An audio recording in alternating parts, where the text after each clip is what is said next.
I'm meteorologist Cindy Oak with your Citizen Florida Tropical Update, and as we are looking at the tropics, it's still been very active. Hurricane Jose is continuing to make that turn that's going to be taking it away from the U.S., though we will still see some impacts. We'll talk about those in just a second. But there is a high chance of a threat in the Caribbean late next week. This is from Invest 96, and we had another Invest out there too, but it's already developed into Tropical Depression number 14, as you can still see way off in the eastern Atlantic, and it still has a ways to go before it starts impacting the U.S.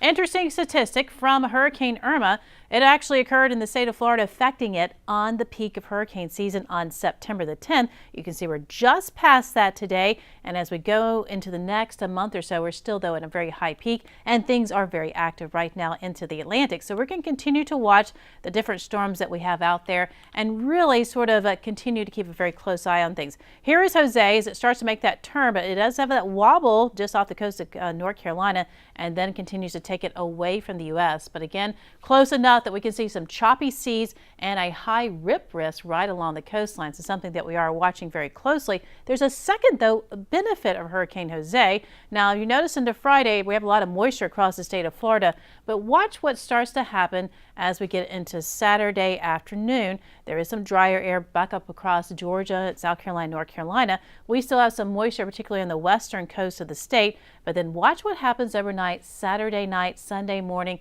and then into Monday. Dry air filters into the entire state. A little bit moisture right along the first coast and Space Coast, but for the rest of us, very dry, comfortable, and less humid air is going to be coming in. All courtesy to the winds on the backside of the hurricane, which is going to be bringing that drier, more continental air. So some relief as those still deal with quite a few without power, particularly across parts of the central and the southern sections of the state. So comfortable weather, definitely a plus there. Here's the potential track as we're looking at Invest 96.